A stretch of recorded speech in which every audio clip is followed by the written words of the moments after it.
የእግዚአብሔር ምህረት ብቻ ሰው ያደረገን ሰዎች ነን። በምህረት ነው እያንዳንዷን ቀን የምንወጣውና የምንገባው። የእግዚአብሔር ምህረት በደንብ የምትረዱ ከሆነ ረጅም ርቀት መጓዝ ብቻ ሳይሆን ረጅም ርቀት ማፍራትና ማገልገል ትችላላችሁ። በወዳጅ በጓደኛ በኑሮ በጤና ተስፋ የምትቆርጡ ሰዎች አላችሁ። እግዚአብሔር መሐሪ ነው። እግዚአብሔር ሁሉን ቻይ ነው። ከኔ የሆነ አንድም ነገር የለም፣ ምህረትህ ነው።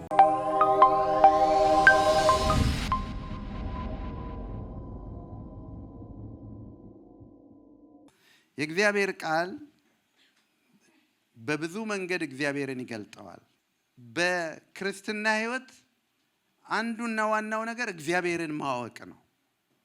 እግዚአብሔርን ማወቅ፣ ከዛ ደግሞ እኛ ማን እንደሆንን ማወቅ እና ጠላት ማን እንደሆነ ማወቅ። እነዚህ ዋና የክርስትና መሰረቶች ናቸው።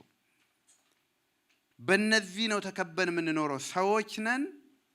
እግዚአብሔር በሚገዛው ዓለም፣ ሰይጣን ቻሌንጅ በሚያደርግበት ዓለም የምንኖር ስለሆነን እግዚአብሔርን ማወቅ፣ ሰይጣንን ማወቅ፣ ራሳችንን ማወቅ የህይወት በጣም ቁልፍ ናቸው።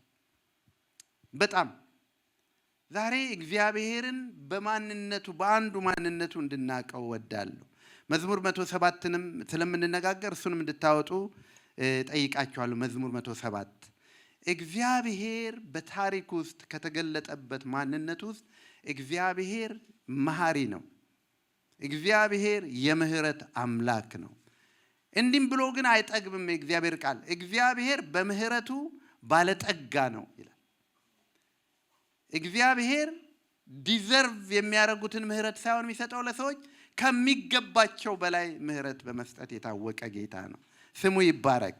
ስለዚህ እግዚአብሔር ምህረቱ ለዘላለም የሆነ ጌታ ነው እና መዝሙር 107 ላይ እንዲህ ይላል፣ ቸር ነው ምህረቱ ለዘላለም ነውና እግዚአብሔርን አመስግኑ ይላል። እግዚአብሔርን ማንነት ባወቅን ልክ እግዚአብሔርን ማመስገን እንችላለን። ሰይጣን ግን የእግዚአብሔርን ማንነት በሸፈነን ልክ ማጉረምረም፣ ዲስከሬጅመንት፣ ስትሬስ አውት ማድረግ፣ በርናውት፣ ይሄ የተለመደ ነገር ነው። ሰይጣን እግዚአብሔርን የጋረዳቸው ሰዎች ናቸው ስትሬስድ የሚሆኑት፣ በርናውት የሚያደርጉት፣ ደግሞ ዲፕሬስድም የሚሆኑት። እግዚአብሔር ማንነቱን የገለጠላቸው ሰዎች ደግሞ አመስጋኞች ናቸው፣ አምላኪዎች ናቸው፣ አገልጋዮች ናቸው። እግዚአብሔር በሰጣቸው ዘመን እግዚአብሔር እንደፈቀደ እንደሚገባው መኖር ይችላሉ። ስለዚህ ሰይጣን ክርስቲያኖችን ከመንገድ ሊያወጣ ወይ እግዚአብሔር ካሰበላቸው ሕይወት ሊያዘገያቸው ሲፈልግ የእግዚአብሔርን ማንነት ነው የሚደብቅባቸው። ስለዚህ የእግዚአብሔርን መማር የክርስትና ዋናው ጥሪ ነው። ክርስቶስን ማወቅ፣ ክርስቶስን መፍራት። በዘካርያስ ጊዜ እግዚአብሔርን ማወቅና መፍራት ያስተምራቸው ነበር ይላል። ማወቅና መፍራት የምንማረው ትምህርት ነው። እግዚአብሔርን ማወቅ አንዱ የእግዚአብሔር ማንነት፣ እግዚአብሔር መሐሪ ነው። እግዚአብሔር መሐሪ ነው። የምህረት ቃል ራሱ አቅሙ የሚገባን ትንሽ ታሪኩን ስናይ ነው እና ጥቂት ታሪኮች እናያለን ዛሬ። አንዱ የምናየው የዮናስን ታሪክ ነው። ዮናስ ለእግዚአብሔር ክብር የተጠራ እንደኔና እንደናንተ የተጠራ አገልጋይ ነው። የእግዚአብሔር የክብር ዕቃ ያደረገው የእግዚአብሔር መልእክት የሚላክበት ሰው ነው እና እግዚአብሔር ወደ ነነዌ ላከው ይላል። ነነዌ የአሁኗ የሶሪያውያን ናቸው የነነዌ ሰዎች። ስለዚህ በጣም ክፉዎች ነበሩ። ግን በዛ ዘመን የእግዚአብሔር ቃል እንደሚናገረው በጣም ክፉዎች ነበሩ። ሕፃናቶችን ያቃጥሉ ነበር። በውጊያ ከማረኩ ሰውን እጅ መቁረጥ፣ ማረድ ምናምን የተለመደ ክፋት ነበረ። ምርኮኞችን አፍንጫቸውን ልክ አሳ ወይ ምናምን እንደሚደረገው አስረው ይጎትቷቸው ነበር። በእጅግ ክፉ የሆነ ህዝብ ነው ነነዌ። በዛን ጊዜ በጣም አስከፊ ህዝብ የነበረባት ነች። አሁን የትም ሀገር እንደዛ አይነት አስከፊ ህዝብ ያለ አይመስለኝም። ስልጣኔ አንዱ ለሰዎች ካደረገው ነገር ክፋት ቢኖረን እንኳን በውጪ እንዳይገለጥ ብዙ ህግ ስላለ ማለት ነው። ያኔ ግን ኖርማል ነው። ስለዚህ እጅግ የከፋ ነውና ወደ ነነዌ ሊልከው ፈለገ ዮናስን። ዮናስ ግን ወደ ጠርሴስ ማለት የተቃራኒውን ማለት ነው። ጠርሴስ ያሁኑን አውሮፓውያን ሀገር ነው የሚባለው። እስከ ያኔ ሩቅ ሀገር የሚባለው እነ ስፔን እዛ አካባቢ ያሉ ሀገሮች። ስለዚህ በመርከብ መጥፋት ፈለገ ይላል። አንዱ የሚጠፋበት ምክንያት ምንድነው? ምህረት ይገባቸዋል ብሎ በፍጹም አላሰበም። እንዴት ለነነዌ ሰዎች ምህረት? ወገኖች የእግዚአብሔርን ምህረት የሚያውቅ ትውልድ ካልተነሳ ኢትዮጵያ ሰላም አትሆንም። በእግዚአብሔር ቤት እየኖርን ምህረት ያጣን ህዝብ ስለሆንን ነው የብዙ መከራችን ምክንያት። እንዘምራለን ምህረቱ ለዘላለም ነው ብለን ምህረት የሚሰጡ ግን ጥቂቶች ናቸው፣ አገልጋዮችም ጭምር ማለት ነው። ይህ ሰው አገልጋይ ነው፣ ግን ለነነዌ ምህረት አይገባም ማለት እና በኦፖዚት ሄደ ይላል። እግዚአብሔር ግን መንገድ ላይ ተገናኘው። የእግዚአብሔር ምህረት ለዮናስም ምህረት ሊያደርግ ለነነዌም ምህረት ሊያደርግ መንገድ ላይ ተገናኘው። ዮናስን ሊተወው ይችል ነበር፣ ሌላ ሰው መጠቀም ይችል ነበር። እግዚአብሔር ግን መሐሪ ነው። ብዙ ጊዜ ተጠርታችሁ እምቢ ያላችሁ፣ ብዙ ጊዜ እግዚአብሔር ያሰበላችሁን የማትኖሩ ሰዎች ስቲል እግዚአብሔር ይጠብቃችኋል። የእግዚአብሔር ምህረት ከቁጥር በላይ ነው። ለዚህ ነው ሐዋርያቱ በጣም ይደነቁ የነበረው። ለዚህ ነው ወንድሜ ቢበድለኝ ስንት ጊዜ ምህረት ላድርግለት? 7 ጊዜ ነው ሲል እኮ 7 የበቃ በጣም አስቸጋሪ ነገር ስለሆነ ነው። እንዴት 7 ጺን እንዴት 7 ይቅር እላታለሁ እንደማለት ነው። ጌታ ምን አለው ይላል? 7 ጊዜ 7 ቆጥረህ 490 ቲክ እያረክ እኮ ማለቱ አይደለም። ምህረት ገደብ የለውም። የእግዚአብሔር ምህረት ገደብ የለውም። ስለዚህ ዮናስን እግዚአብሔር ተገናኘው እና ዮናስን ወደ ጥሪው መለሰው። በሚገርም መንገድ ወደ ጥሪው መለሰው እና ሄደ ወደ ነነዌ። ታሪኩን ለማሳጠር በሂደት ግን የእግዚአብሔርን ምህረት ተምሯል። ይህ ሰው ትንቢተ ዮናስ ላይ ወደ 4 ጊዜ ግደለኝ ብሏል። እዛ ሄጄ ነነዌን ከመመልስ ግደለኝ ብሏል። እንዲህ አይነት ክፋት እና እንዲህ አይነት በጣም ልበ ደንዳናነት አሁንም አለ በብዙ ዘንድ ማለት ነው። እና ግደለኝ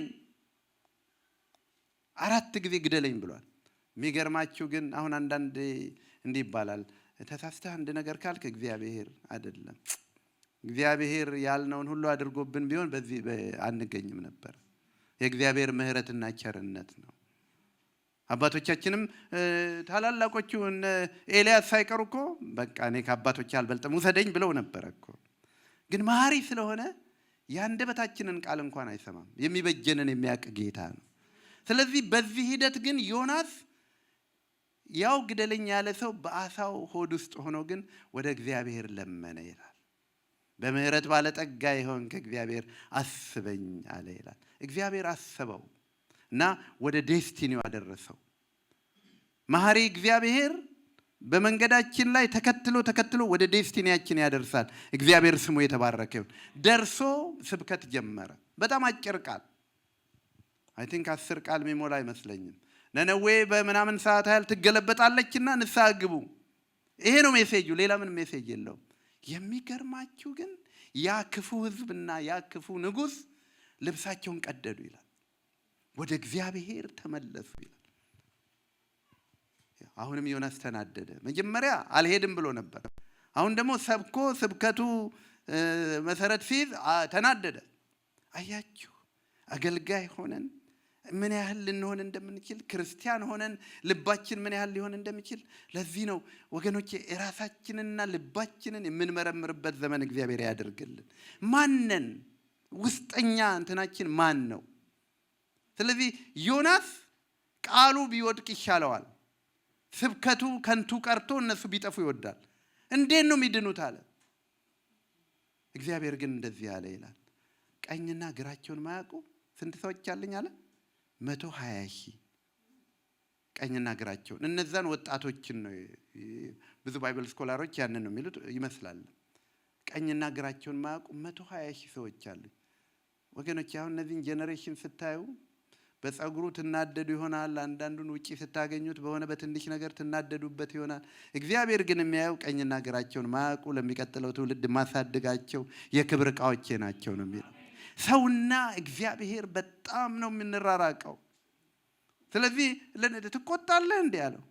እኔ እኮ እግዚአብሔር አያችሁ የእናንተንና የኔን ሳይሆን አንዳንድ ጊዜ ተስፋ የምንቆርጥበት በተለያየ ነገር በቤተሰብ፣ በሀገር፣ በወዳጅ፣ በጓደኛ፣ በኑሮ፣ በጤና ተስፋ የምትቆርጡ ሰዎች አላችሁ። እግዚአብሔር መሐሪ ነው። እግዚአብሔር ሁሉን ቻይ ነው።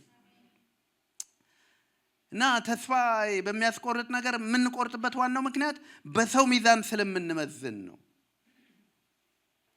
ብቻ እግዚአብሔር ዮናስን ነው አለው እና ወዲያውኑ ጾም ጸሎት አወጁ። እግዚአብሔር ይቅር አላቸው ይላል። አይገርማችሁም? እግዚአብሔር እንዴት አይነት መሐሪ አምላክ እንደሆነ። እንደ ሌሎች አማልክቶች አይደለም። ሰረክ ብሎ እጅ እንደሚቆርጥ አምላክ አይደለም። ዝሙት ፈጸምክ ብሎ አንገት እንደሚቆርጥ እግዚአብሔር አይደለም። የኔና የናንተ አምላክ እጅግ መሐሪ አምላክ ነው። በጣም በምህረቱ ምንድነው ይለዋል? ባለጠጋ። አዲስ ኪዳን በጣም ነው ደስ የሚለኝ። በቃ አገኙለት።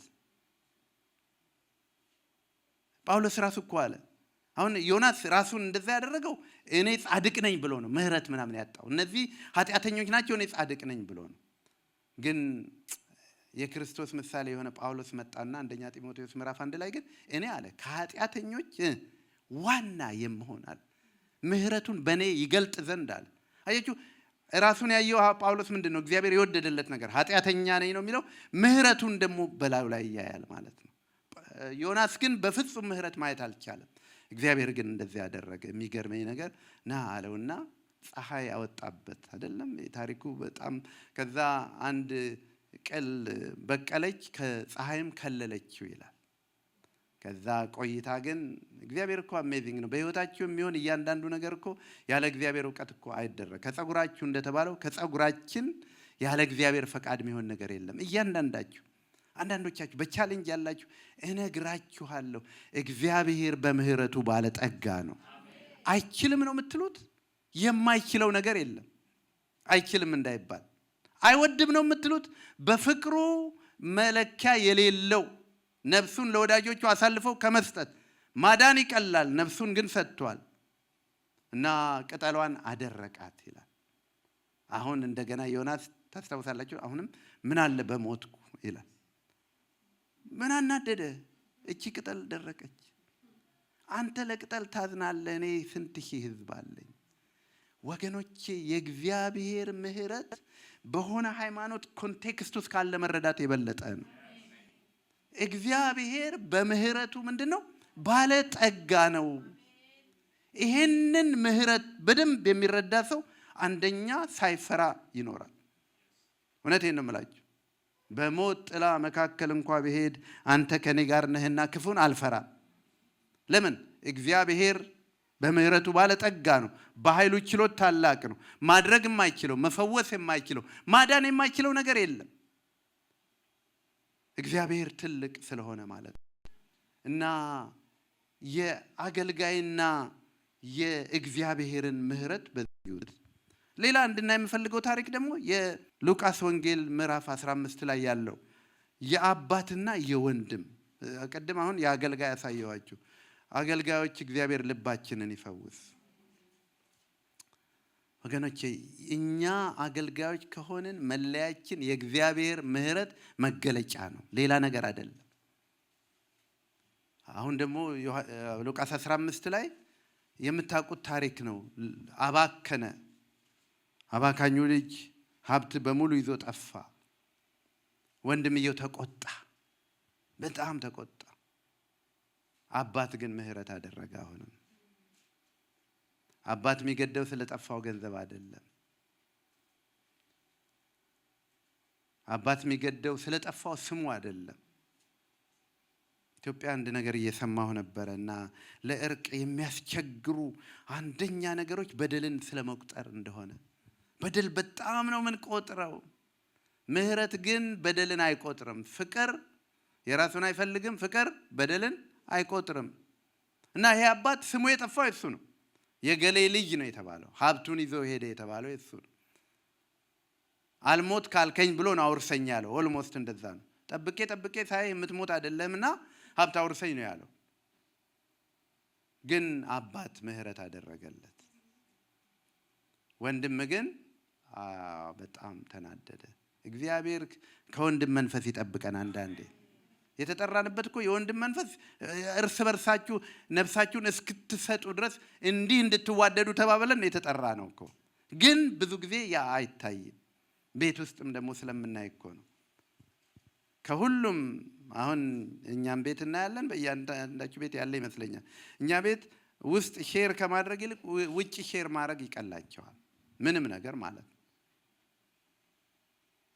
ልጆች እንደዛ በቃ የወንድምን ቫልዩ አናቅም በደንብ እስክናረጅ ድረስ፣ በደንብ እስክናድግ ድረስ።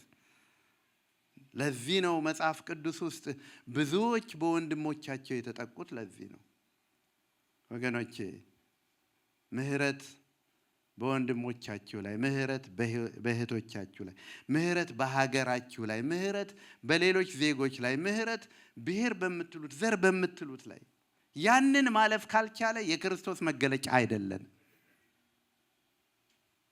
በፍጹም አይደለን። ዮሴፍ የተሳደደው በወንድሞቹ ነው። ዳዊት የተሳደደው በወንድሞቹ ነው። መቁጠር ይቻላል። ምህረት ጭንቅ ነው በክርስትና የተጠራንበት። ዋናው ግን ወደሚምረው ወደ መሐሪው ወደ እግዚአብሔር ነው። ስለዚህ ሉቃስ 15 ላይ አባት ይቅር አለ። እግዚአብሔር ይመስገን። ምህረት ሰጠ። ያው ምህረት ብቻ አይደለም የሚጨምር ነገር ሰጠ። ጫማውን ቀይሩለታል፣ ወደ አገልግሎት ወደ ቦታው መልሱት፣ ልብስ አልብሱታል፣ ከዛ ቀለበት አድርጉለታል፣ ወደ ቀደመው ስልጣኑ ወደ ልጅነቱ ይመለሳል። እግዚአብሔር እንደዚህ አይነት ምህረት አምላክ ነው። በዚህ ምህረት እንድንገለጥ እግዚአብሔር ይፈልገናል። መዝሙር 107 ላይ እንዲህ ይላል፣ ቸር ነው ምህረቱ ለዘላለም ነው፣ እግዚአብሔርን አመስግኑ። እግዚአብሔር ያዳናቸው ከጠላቶቻቸው እጅ ያዳናቸው ይናገሩ። የእግዚአብሔርን ምህረት የሚያቅሰው ከጠላቱ ማምለጡን የሚያቅሰው። በዛሬ ሌሊት ላይ በእናንተ የተመከረው ምክር ታውቃላችሁ? ሌሊቱን እግዚአብሔር እንዴት እንዳነጋልን እናውቃለን? በምን ምህረት እዚህ እንዳደረሰን እናውቃለን? አናውቅም። አቤቱ ስለ ነፍሴ ተሟግተ ሕይወቴን ተቤዥሃት አለ ኤርምያስ። ኤርምያስ አልቃሻው ነቢይ ይባላል ታውቃላችሁ። ግን ብዙ ጊዜ በሕይወቱ ግን የማይረሳው ነገር የእግዚአብሔር ምህረት ነው። ብዙ ተተችቷል፣ ብዙ ተወቅሷል፣ አልቃሻ እስኪባል ድረስ ነው። ግን አንድ የማይረሳው ነገር አለ፣ የእግዚአብሔር ምህረት። ይኸውላችሁ የእግዚአብሔርን ምህረት በደንብ የምትረዱ ከሆነ ረጅም ርቀት መጓዝ ብቻ ሳይሆን ረጅም ርቀት ማፍራትና ማገልገል ትችላላችሁ። የምድራችን አሁን ትልቁ ችግር ቢባል ምናልባት በአንድ ቃል ሰላም ነው የሚሉት ፖለቲከኞች ይላሉ። ዋናው የምድራችን ትልቁ እጦት ሰላም ነው ይላሉ። ግን የሰላም እጦት ምክንያቱ ምህረት ነው። ምህረት ነው። ምህረትን ደግሞ ለመገንዘብ የዳነ ሰው መሆን ነው የሚጠይቀው። እንዲሁ ሳስብ ነበረ። ስለዚህ አይሮፕላንም ውስጥ የምሄድበት ቦታ ሁሉ ይህንን ነበር ማስበውና እንደዚህ ያሰብኩኝ። ታሪክ እየሰማሁ ነበር። በኢትዮጵያ የተለያዩ መንግስታት ውስጥ ታውቃላችሁ፣ እስር ቤት ወጣቶች ይታፈሱ ይታሰሩና ጠዋት በር ይንኳኳል። ጠዋት በር ይንኳኳና ስም ይጠራል። ስም ይጠራና እገሌ እገሌ ይባልና ወደ ሌላ ክፍል ይደረጋል። እና ማለዳ ስም ጥሪ ሲሆን የመጨረሻ ጭንቅ ነው። የመጨረሻ እና አንዳንዴ እነዛ ተጠርተው የሚወጡ ሰዎች እስከ መጨረሻው አይገኙም፣ ይገደላሉ። ይህ እውነተኛ ታሪክ በብዙዎች የተጻፈ ታሪክ ነው። እና የቀሩት ሰዎች ስማቸው ያልተጠራ ሰዎች ስለሌላ ነገር የሚያጉረመርሙ ይመስላችኋል? መኪና አልተሰጠኝም፣ ጌታዊ ብዙ ብር የለኝም የሚሉ ይመስላችኋል? አይሉም በፍጹም። ምንድን ነው የሚሉት? እቺን ቀን ስለጨመርክልኝ አመሰግናለሁ። እያንዳንዷ ቀን ጊፍት መሆኗን የሚያውቅ ሰው ተነስቶ አያጉረመርምባትም። ተነስቶ የምህረት አምላክ የሆነውን እግዚአብሔርን ያስብባታል። መጽሐፍ ቅዱስ ላይ እኮ ይላል አንዳንዶች በመኝታቸው ላይ ክፋትን ያስባሉና ሲነጋ ለማድረግ ጉልበት ያገኛሉ ይላል። የእግዚአብሔርን ቸርነት ማናስብ ከሆነ መኝታችን ላይ ሆነን እንኳን ክፋት ልናስብ እንችላለን። የእግዚአብሔርን ምህረትና ቸርነት የቀመሰ ሰው ግን አልጋው ላይም ተኝቶ ምንድን ነው የሚለው? እግዚአብሔር በምህረት ባለጠጋ ስለሆንክ አመሰግንሃለሁ። ልጆቼ በምህረት ስለተጠበቁ ጤናዬ በምህረት ስለተጠበቀ አመሰግንሃለሁ። ምህረቱን ማወቅ የሚችለው ሰው ከጠላቶቻቸው ያዳናቸው እግዚአብሔር ያዳናቸው። ሰው ካልዳነ ምህረቱን ማሰብ አይችልም። መግደላዊት ማርያም ለዚህ ነው ምህረቱ ከሌሎቹ የተገለጠላት። ለምንድን ነው? ከብዙ መዳኗን አወቀች። እንደ ኖርማል ሰው ህይወት ክርስትናን አትወስድም። እኛ እኮ አሁን በቃ አንዳንዶቻችን በተለይ ከልጅነታችን ምናምን በክርስቲያን ቤተሰብ ሄዳን እኮ የሚመስለን የኔ ሃይማኖት ነው የሚመስለን እኮ። በቃ ትመጣለህ፣ ትወጣለህ፣ ትመጣለህ፣ ትሄዳለህ። አይደለም። ምህረት የበዛልን ህዝቦች ነን። በሌሊት ያስገርመኛል ላባ ያዕቆብን ያለው ብዙ ጊዜ በሌሊት ክፉ ላደርግብህ አሰብኩ፣ አምላክህን ግን እንዳትነካው ተጠንቀቅ አለኝ ይላል። እኔ ተጠንቀቅ የተባልኩ ሰው ነኝ። ወገኖቼ ምህረት እንደበዛልን በደንብ የምንረዳው የተደረገልንን ስናቅ ነው። ለዚህ ነው መግደላዊት ማርያም መጣችና ሽቱ ሰበረችበት። ሌሎቹስ ተከታዮችስ አገልጋዮችስ ወዲያውኑ ዶክትሪን መጥቀስ ጀመሩ። ይሄ ተሸጦ ለድሃ እንዲህ መደረግ ይችል ነበር አሉ። ወገኖቼ ያልተነካ ሰው ምህረቱን በደንብ ሊረዳ አይችልም። አንዴ ግን ተነክታችሁ ምህረቱን ከቀመሳችሁ ግን እንደ ሌላ ሰው መሆን ይቻላል። ለምን? የሚያኖረን ምህረት ነው። የሚያወጣን ምህረት ነው። የሚያስገባን ምህረት ነው። በልተን የሚስማማን በምህረት ነው። ልጆቻችን ትምህርት ቤት ሄደው የሚመጡት በምህረት ነው። ስለዚህ ምህረት የተረዳ ሰው ህይወቱ ቶታሊ የተለየ ይሆናል እና በምህረት የተነካ ሰው ወገኖቼ ህይወቱ የአምልኮ፣ የአገልግሎት፣ የፍቅር ይሆናል። አሁን ቅድም ያልኳችሁ እስረኞች አይጣሉም። ነገ ጠዋት ሌላ ስም ጥሪ አለ። አውሮፕላን ላይ ጸግዬ ከጎንሽ ያሉት ሰዎች ጥሩ ነበሩ። አንዳንዴ ከጎን ያሉ ሰዎች ይተኙባቸዋል፣ ይገፋቸዋል። ግን ተጣልተን አናቅም። ለ10 ሰዓት በረራ አትጣላም፣ ትታገሳል አይደል? ምክንያቱም አጭር ነች። ምህረትን የቀመሰ ሰው፣ ምህረትን የሚለማመድ ሰው እንደዚህ ነው ቀኑን የሚያስበው። እስኪ መጽሐፍ ቅዱሳችሁን መዝሙር 90 ላይ አውጡ። ሙሴ አንዱ ምህረትን የቀመሰ ሰው ነው እና መዝሙረ ዳዊት ምዕራፍ 90 የጻፈው እሱ ነውና የሚገርም ነገር እግዚአብሔርን ይጠይቃል። ጥበብን የተሞላ ልብ ይኖረን ዘንድ እድሜያችንን መቁጠር አስተምረን። ጥበብን የተሞላ ልብ ይኖረን ዘንድ እድሜያችንን ንገሩኝ መቁጠር አስተምረን። ይሄ የሙሴ ጸሎት ነው። መዝሙር 34 ላይ ደግሞ የዳዊት ጸሎት ነው። አቤቱ ምን ያህል ዘመኖች እንደምኖር አስታውቀኝ ይላል። እሱ ደግሞ ቀብር ሊያወጣ አይደለም፣ ስርዓት ሊያስፈጽም አይደለም፣ በጥበብና በትህትና በምስጋና እንድኖር ዘንድ። ሙሴ ይህንን ነው የሚለው። አስተዋይ ልብ ቢኖረኝ ዘንድ እድሜን መቁጠር አስተምረኝ ማለት ኮንሸስ የሆነ ህይወት። እድሜያችሁን መቁጠር አሁን ቅድም እንዳልኩት አንድ ቀን የአየር መንገዱ ቀን አንድ ቀን ከሆነ አንድ ቀን ነች፣ ምን አጣላን ትላላችሁ። በምድር ላይ የሚቀረን 30 ዓመት ነው ካላችሁ 30 ዓመት ነች ትላላችሁ። እና ሙሴ ምን ይላል? በማስተዋል እኖር ዘንድ በጥበብ ወጣና ገባ ዘንድ እድሜን መቁጠር አስታውቀኝ። ሰው እኮ ምህረቱን የሚረሳው ዘላለማዊ ሲመስለው እኮ ነው። ሆስፒታል ሄዳችሁ አሁን ክሪቲካል ነው የተባለ ሰው ምህረት አላረግም የሚል እንዳይመስላችሁ ያደርጋል። እኛ ግን ብዙ ጊዜ ለምህረት የምንቸገረው ምንድን ነው? ስላለን ህይወት በጣም የተጋነነ አመለካከት አለን። እድሜ ስላለን ረጅም የምንኖር ይመስለናል። ጉልበት ስላለን ረጅም የሚቀረን ይመስለናል። አይደለም። በምህረት ነው እያንዳንዷን ቀን የምንወጣውና የምንገባው። እና ሙሴ ምን ይላል? በማስተዋል እንድወጣ በማስተዋል እንድገባ እድሜን መቁጠር አስታውቀኝ። እድሜያችሁ እንዴት ነው? አንድ ሰው እንዳሉት 24 ሰዓት ቢሆን የአንድ ሰው እድሜ ስንተኛው ሰዓት ላይ ነህ ይላሉ። በጣም ልቤን ይነካኝ። አንዳንዱ 11ኛው ሰዓት ላይ ነው፣ አንዳንዱ 22ኛው ሰዓት ላይ ነው፣ አንዳንዱ 7ኛ። ምን ያደርገናል? ይሄ ምህረቱን እንድናስብ በትህትና እንድንመላለስ ያደርገናል። ስለዚህ ምህረቱን የዳኑ ሰዎች፣ ምህረቱን ያመለጡ ሰዎች በጣም ይረዳሉ። መዝሙር 107 ላይ በጣም ስለ ምህረቱ ተጽፏልና ምህረቱን ወደ 7 ጊዜ ተዘርዝሯልና ምህረቱን የቀመሱ ይናገሩ፣ ምህረቱን ያዩ ያመስግኑ። ለሰው ልጆች ስላደረገው ተአምራት ስለ ምህረቱ እግዚአብሔርን ያመስግኑ። የናሱን ደጆች ሰብሯልና እያንዳንዱን ቃሉን የላከው የፈወሳቸው በምህረቱ ነው። በተጨነቁ ጊዜ ወደ እግዚአብሔር ጮኹ፣ ከመከራቸው አዳናቸው። ስለዚህ ምህረቱን ያመስግኑት ይላል። ምህረቱን ማሰብ ከቻለን የህይወታችን ጥራትም የህይወታችን ፍሬም የጨመረ ይሆናል። ካለዛ እየተዋከብን እንኖራለን። ወገኖቼ በዛሬው ማለዳ ምህረቱን እንድናስብ እጋብዛችኋለሁ። እግዚአብሔር ቸር ነው፣ ምህረቱም ለዘላለም ነው።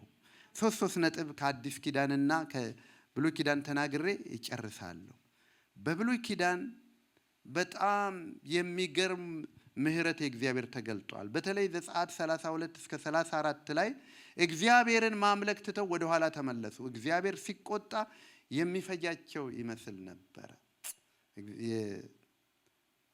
የወርቅ ጥጃ ሰርተው ባመለኩት ጊዜ እግዚአብሔር ግን ከሰማይ ተናገረ በሙሴ በኩልና ምህረት አደረገላቸው።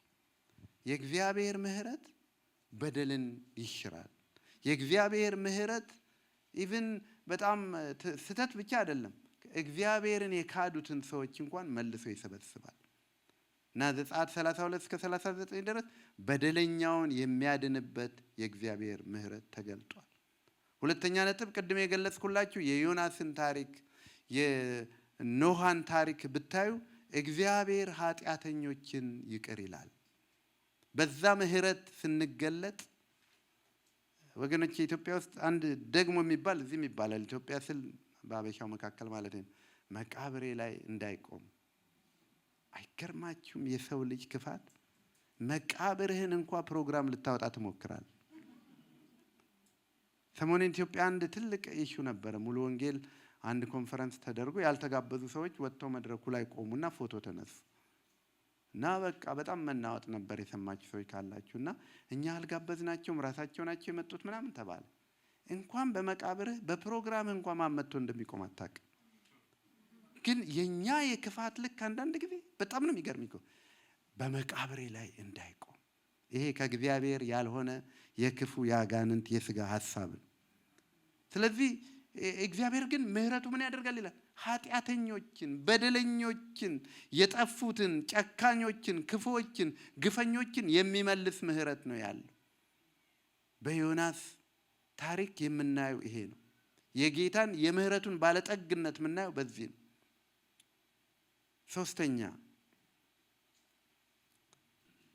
ምህረቱ ለችግር ለድህነት የተጋለጡ ሰዎችን ይረዳል። ዘዳግም 15 ሙሉን ታሪክ ብታነቡት ለኛም ትምህርት የሚሆነን ድሃ አደጉን እርዳው ይላል። አበድረኝ ቢልህ አላበድረውም እንዳትል ምህረትን አስብ ይላል። የእግዚአብሔር ምህረት ያወቀ ሰው ወደ ላይ ብቻ አይደለም ወደ ጎን መሐሪ ይሆናል። የተራበ ሰው አያልፍም። መሐሪ እግዚአብሔር እያለ ግን በተራቡ ሰዎች መካከል በተቀናጣ ህይወት አይኖርም። አንዱ የእግዚአብሔር ምህረት መገለጫ ይሄንን ነው። እግዚአብሔር የሚራራላቸውን ይራራላቸዋል። የእግዚአብሔር ምህረት ይሄንን ስለሚያደርግ ማለት ነው። እዛው ብሉይ ኪዳን ላይ ሌላው በጣም የሚገርመው ብዙዎቹ እንደ ዳዊት አባቴና እናቴ ትተውኛል፣ እግዚአብሔር ግን ተቀበለኝ። ይህንን ያሉት ብዙዎቹ የእግዚአብሔር ባሪያዎች ናቸው። በነገራችን ላይ ኢዮብም ብሏል፣ ቤተሰቦቼ ሁሉ ተውኝ፣ ድሮ የሚሰሙኝ እንኳን አይሰሙኝም፣ እግዚአብሔር ግን ከኔ ጋር ነበራል። ይኸውላችሁ ምህረት ሰው ሁሉ ቢተውህ አይተውህም። ግን ያን የተቀበልከውን ምህረት ወደ ውጭ መስጠት አለብህ። የእግዚአብሔር ምህረት መገለጫው መቀበል ብቻ ሳይሆን መስጠት ነው። ወንጌል አቅም ያጣው እንደውም አንዱ ምህረትን እንቀበላለን እንጂ ምህረትን አናስተላልፍም። ይባላል። የድሮዎቹ ክርስቲያኖች ቧንቧ ነበሩ ይባላል። እና ምንም ይምጣ ያልፋል፣ እነሱንም ያረሰርሳል፣ ወደሚቀጥለውም ያልፋል። አሁን ግን በጣም ያን ምህረት የምንቀበል እንጂ የማናስተላልፍ ስለሆን ማለት ነው። እግዚአብሔር በምህረቱ ግን እንዲህ እንድንኖር ይፈልጋል። ከአዲስ ኪዳን 3 ነጥብ እናገርና በዚህ ያጠቃልላለሁ።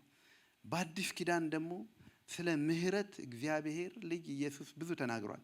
ማቴዎስ 9:2 ጀምሮ እስከ 13 ብታነቡት ሰዓት ስለሌላ እናነበውም። እንዲህ ይላል፣ ምህረትን እንጂ መስዋዕትን አይደለም መርጠዋል። እንዲህ ይላል 9 ቁጥር ብቻ ባነብለን፣ ምህረትን እወዳለሁ መስዋዕትን አይደለም ያለው ምን እንደሆነ ተማሩ። ኃጢአተኞችን ወደ ንስሐ እንጂ ጻድቃንን ልጠራ አልመጣሁምና አላቸው። በሽተኞችን ሲፈውስ ፈሪሳውያን ተናደዱ። እኔ እኮ ከመስዋዕት ይልቅ ምህረት ነው የምወደው። የጌታ መገለጫው ዋናው የመጣበትም ነገር በቃ መሐሪ ነው፣ ይምረኛል፣ ይራራልኛል የሚለው ነገር የተገለጠ ነው። ይጨክንብኛል አይደለም፣ ይቆጥርብኛል አይደለም። አቤቱ በደልን ብትቆጥር ማን በፊት ይቆማል የተባለ ጌታ ነው የምናመልከው። አደራ አንዳንድ ጊዜ የአንዳችን ህይወት ከአንዳችን ስለሚለያይ ራሳችንን በጣም ከፍ አድርገን እናይ ይሆናል።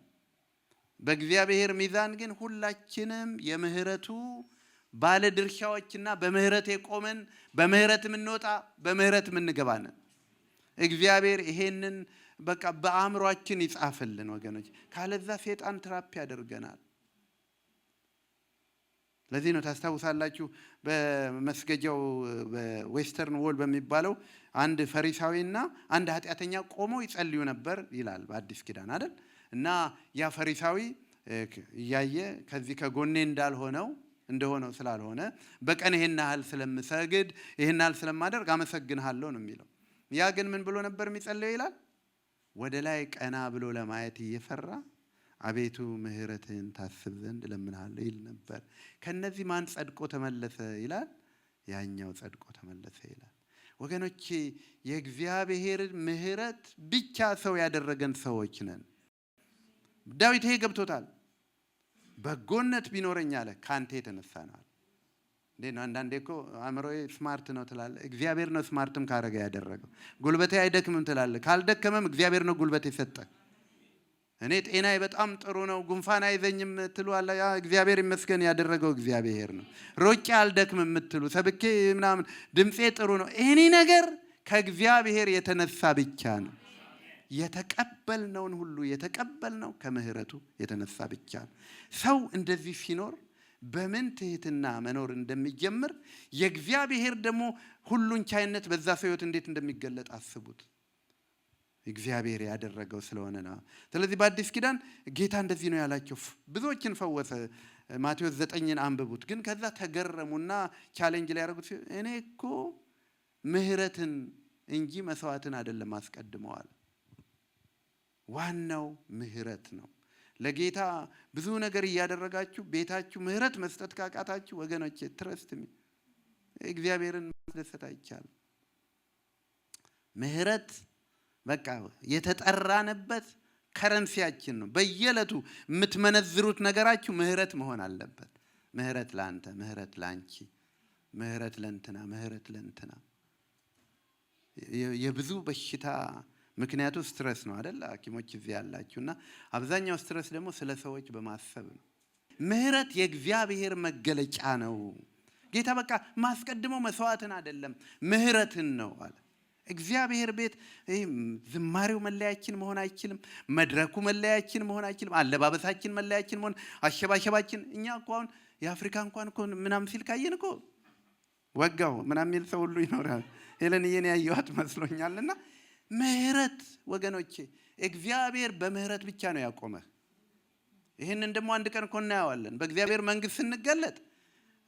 ዳዊትን በጣም ልቡን እኮ እግዚአብሔር የሚነካው ታስበው ዘንድ የሰው ልጅ ምንድን ነው አለ። ዳዊት ከልጅነቱ ጀምሮ የዘመረለት ነው፣ የተዋጋለት ነው። የእግዚአብሔርን ውጊያ የተዋጋ እኮ ነው ይላል እኮ እንደ ልቤ የሆነ ይላል። ያላደረገው ነገር የለም። ግን ዳዊት ምን እንዳለ ታውቃለህ? ታስበው ዘንድ የሰው ልጅ ምንድን ነው?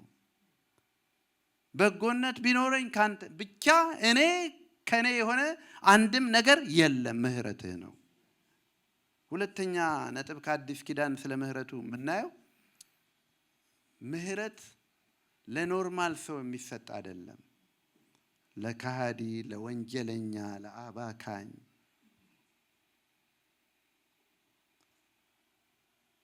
ይህንን እያሰብኩ በ1983 መፈንቅለ መንግስት ተሞክሮ ነበር ኢትዮጵያና ያኔ መሪ ኮሎኔል መንግስቱ ነበሩና ብዙ ጀነራሎች ታሰሩ።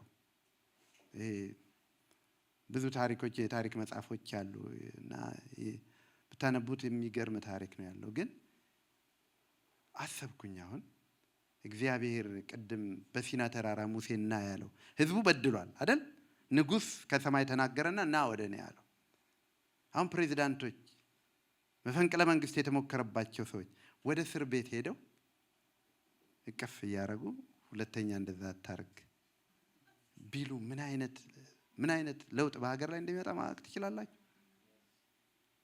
እነ ማንዴላ እኮ በታሪክ የሚነገርላቸው ለሌላ እንዳይመስላችሁ ምህረትን ሰጡ። የድሮዎቹ መሪዎች እኮ አሸንፈው አሉ ለመታረቅ ድንጋይ ተሸክመው ይለምኑ ነበር አሉ።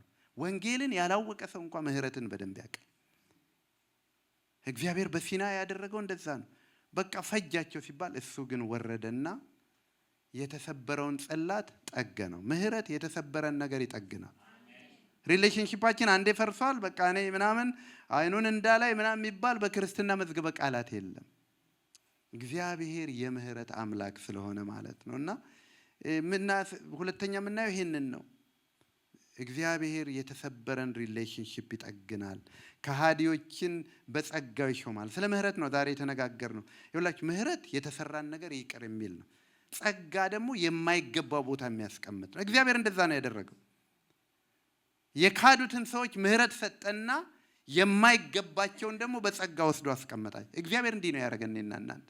ጳውሎስ እንዲህ ነው ያለው፣ ከኃጢአተኞች ዋና ለመሆን የምህረቱን ቸርነት ነው ባለጠግነት ያሳይ ዘንድ ይላል። በቃ